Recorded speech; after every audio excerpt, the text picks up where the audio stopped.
টাঙ্গাইল জেলার গোপালপুর উপজেলার ঝাওয়াল ইউনিয়নের গোলাবাড়ি গ্রামটি যে আছে, সেই গোলাবাড়ি গ্রামের যে একটি পুকুর আপনারা দেখতে পাচ্ছেন, গ্রামের প্রত্যন্ত অঞ্চলের ভিতরে একটি বড় একটি পুকুর কিন্তু দেখা যাচ্ছে।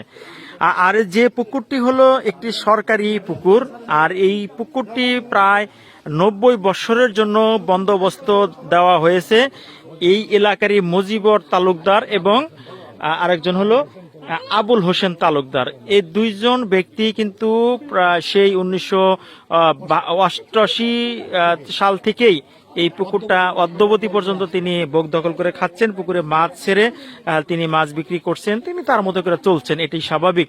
কিন্তু সম্প্রতি গত দুদিন আগে এই পুকুরের ঠিক পূর্ব পাশে যে আপনারা একটা জমি দেখতে পাচ্ছেন, দেখেন আমি একটু আপনাদের ঝুম করে দেখাই, এই যে জমিটা দেখতে পাচ্ছেন এখানে কিন্তু বড় একটি ভাঙা আছে। দেখেন এখানে নেট দিয়ে আটকানো আছে ভাঙা, যে ভাঙ্গাটা বিগত দিনও ছিল না, সম্প্রতি গত দুদিন আগেই এই ভাঙ্গাটা ভাঙ্গা হয়েছে।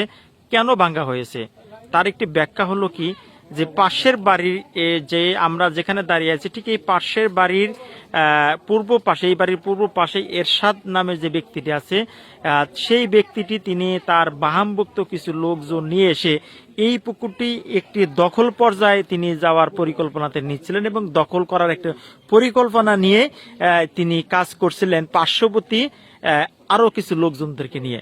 কিন্তু সেই ঘটনাটি কিন্তু আমরা গত পরশুদিনকে দেখছি যে দুই ব্যক্তির নামে এই পুকুরটি বন্দোবস্ত 100 বছরের নামে, সেই দুই ব্যক্তি কিন্তু মাছ ধরে জেলে দিয়ে মাছ ধরে মাছ বিক্রি করার জন্য হেমনগর বাজারে নিয়ে যাওয়া হয়। বাজারে নিয়ে যাওয়ার পরে যখন নিয়ে যাওয়ার পরে এরশাদের যোগ সাজসে যে লোকগুলা এই পুকুরটি দখল করতে চাচ্ছে তারা মাছগুলো ছিনিয়ে নিয়ে যায় এবং মাছগুলো কিছু মাছ তারা ছিনিয়ে নিয়ে যায়।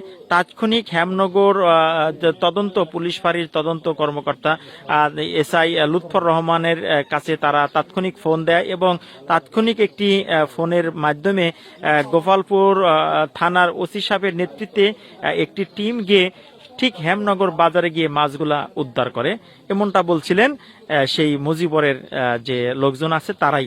এবং মাছগুলা উদ্ধার করে থানা পুলিশ তাদেরকে মাছগুলা ফেরত দেয়, অর্থাৎ যারা মাছটা মারছিলেন মুজিবর তালুকদার এবং আবুল হোসেন তালুকদার, এই দুই ব্যক্তির যে লোকজন আছে তাদের কাছে মাছগুলো দিয়ে দেয়। দিয়ে দেওয়ার পরেই যখন মাছগুলো তারা ভোগ করতে পারলো না, ছিনিয়ে নিয়ে গিয়েও যখন তারা বিক্রি করতে পারলো না, সেইটার উপর রাগ হয়ে পরবর্তীতে আমরা দেখছি যে এই বাড়িতে এসে তারা হামলা চালিয়েছে এবং হামলা চালিয়ে বেশ কিছু জায়গায় তারা দেশীয় অস্ত্রশস্ত্র দিয়ে হামলা করে, ঘরের টিন থেকে শুরু করে আরো কিছুর উপর হামলা করে। সার্জেন্ট নজরুল ইসলামের উপর তারা অতর্কিত হামলা করে এবং তাকে মারধর করে এবং তার ছোট ভাই, বর্তমান তিনি সেনাবাহিনীতে কর্মরত আছেন, সার্জেন্ট আতিকুর রহমান, তার উপরেও তারা অতর্কিত হামলা করে তাকে গুরুতর আহত করে।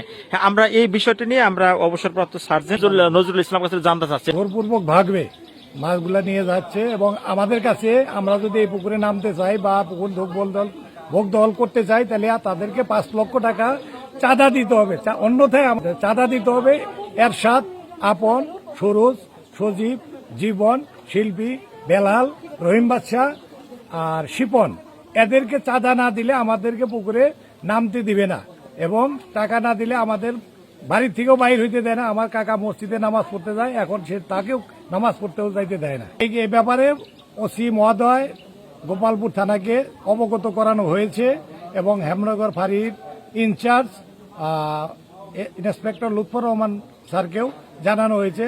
আর্মি ক্যান্টনমেন্টকেও গোপালপুর আর্মি ক্যাম্পেও এই বিষয়ে অবগত করানো হয়েছে। আমরা শুনলাম যে আপনারা মাছ ধরে বিক্রি করার নিয়ে যাওয়ার পরে বাজার থেকে কিছু মাছ ছিনিয়ে নিয়েছিল, এটা কি সত্য কিনা? না, বাজার থেকে নেই, এখান থেকে তারা মাছগুলো ছিনিয়ে নিয়ে গেছে। পরবর্তী আমরা হেমনগর পুলিশ ফাঁড়ির মাধ্যমে মাছগুলো উদ্ধার করি, সম্পূর্ণ মাছ উদ্ধার করতে পারি নাই, আংশিক মাছ উদ্ধার করি, এগুলো আমাদেরকে পুলিশ হ্যান্ড ওভার করে এবং আমরা পরবর্তী মাছগুলো বিক্রি করে বাড়িতে আসি।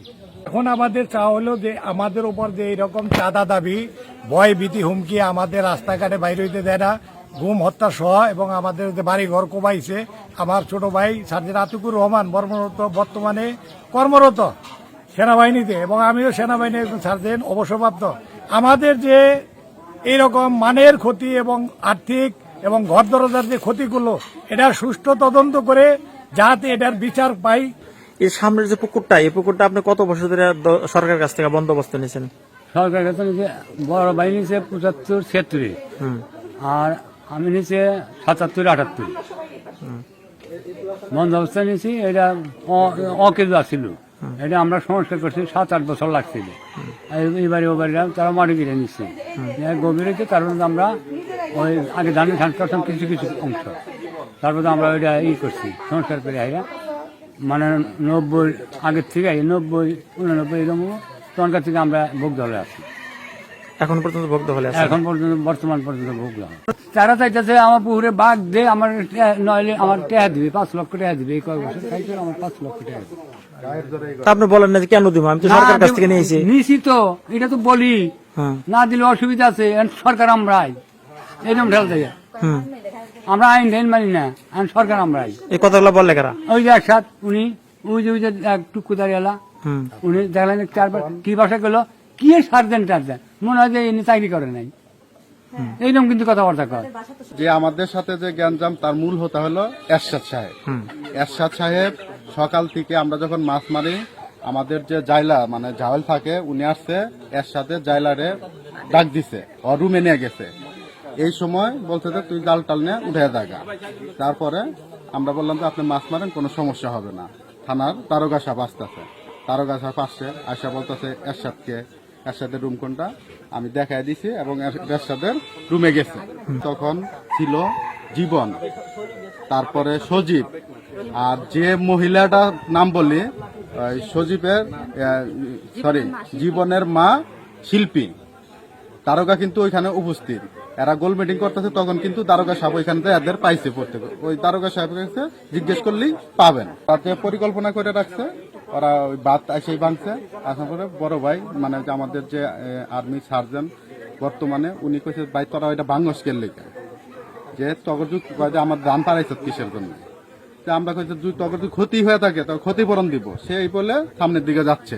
যাওয়ার পরে কি করতেছে যে তারে এত মানে জীবন, ওহিম বাদশা, শিল্পী, এরা সবাই সজীব পাশ দিয়ে তারালো ছুরি ছিল, লাগে নাই, চলে আসছে, ফিরে নিয়ে আসছে। এটা এলোপাতালি ভাবে মারামারি শুরু করে দিছে। 3 ভাই, আপন, সুরুজ আর এরশাদ, আর এর ওইদিকে হচ্ছে জীবন, সজীব, তারপর হচ্ছে শিপন, এরা আরো শিল্পী নামের মানে জীবনের মা, এরা মিলিত এইখানে এসে আমরা যে মাছ মারতেছিলাম, মানে আমাদের শ্বশুর তা আমার বাসুর দেবরেরা মাছ মারতেছিল, ওদের কাছে মাছগুলা ছিনায় নেয়। এরা ফাঁড়িতে যায়, পুলিশ ফাঁড়িতে যায়, পুলিশের সহযোগিতা নিয়ে সেই ওই আড়তে যায় মাছগুলা আর কি, কিছু মাছ আর কি ফেরত, সবগুলা পারি নাই, কিছু মাছ আর কি ফেরত নেওয়ার জন্য সক্ষম হয়েছে। তাহলে যে বাইরে যে কোবাইছে এটা তো সত্য, আপনি কি এটা শুনছেন কিনা? আমি শুনছি টাকা দেখি এই যে সবকিছু, তারপরে আপনার এটা শেষ হয়ে গেল, আমি গোপালপুর চলে গেছি, একের পর এক তারা এই যে আমার গাছ, এটা তো বুঝতে পারছেন, এখানে তো হইলই।